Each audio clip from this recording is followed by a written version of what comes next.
I'm a roller coaster, turning around. What is up, guys? It is Coasters and Things back again, and today's review is of a roller coaster at one of my home parks. This is Cannonball at Lake Winnepesaukah. This park is located just a mile south of the Georgia-Tennessee state line in Rossville, and they happen to have this hidden gem of a wooden coaster. So Cannonball was built in 1967 by Philadelphia Toboggan Company, commonly referred to as PTC. Its layout was created by legendary roller coaster designer John Allen. He also did other notable woodies like Blue Streak at Cedar Point, Racer at Kings Island, and Great American Scream Machine at Six Flags Over Georgia, just to name a few. This ride actually took 6 years to plan before it finally opened. PTC was probably the best manufacturer for new roller coasters back in the 1960s. So the first time that I rode Cannonball was in 2015. I rode it one time, and I thought it was alright. I didn't really care for roller coasters that much back then. I was still GP. But then I went back last year, 7 years later, and rode it again 4 times, and I really enjoyed it. And then I recently went back again this year and was able to marathon it 14 times in one day. So anyway, after you enter the park, you walk straight down past the lake, make a turn to the right, and there you'll find the entrance to Cannonball. The name of this coaster is themed to the Civil War.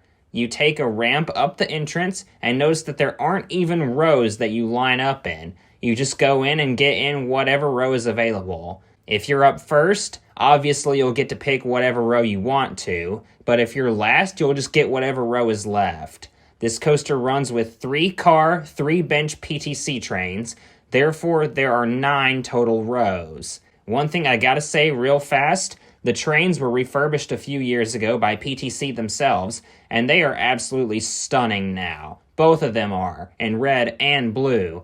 Another thing you notice, this coaster has buzz bars. Us coaster enthusiasts, we love buzz bars. They are some of our favorite restraints ever. They can only lock in one position, and it's several inches above your body. Because they can't come down farther on you, that makes the airtime better, as you'll find out shortly.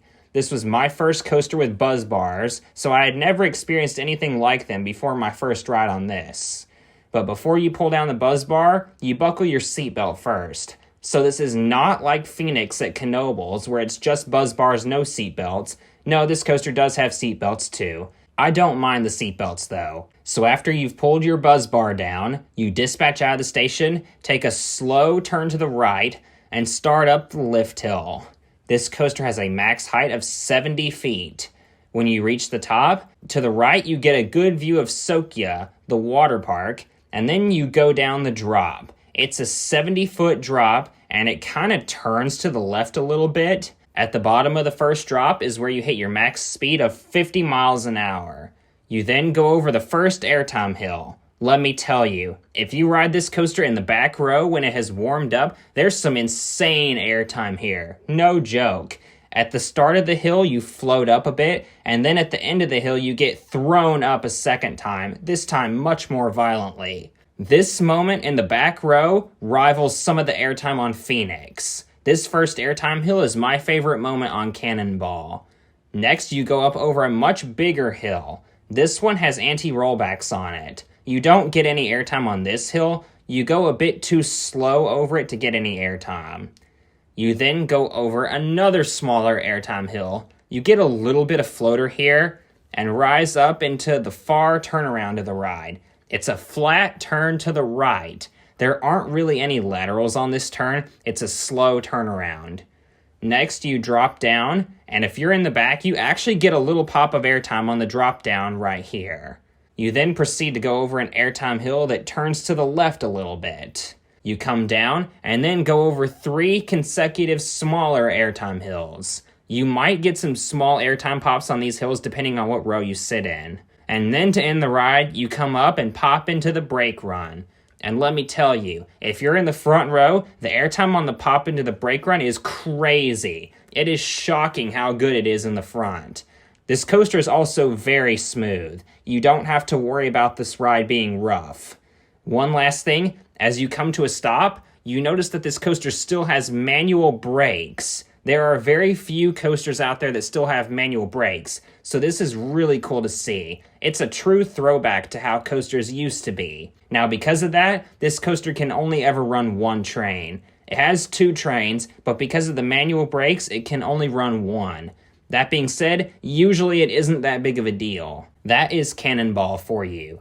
I've mentioned before how Thunderhead at Dollywood was my first big roller coaster, therefore it was, by default, my first ever wooden coaster, but this was actually my second ever wooden coaster. I really like Cannonball. Before last year, I didn't remember my one experience on it at all. I liked it when I rode it last year, but I gained a whole new appreciation for it after my recent rides this year. I didn't expect it to deliver in the airtime department nearly as much as it did.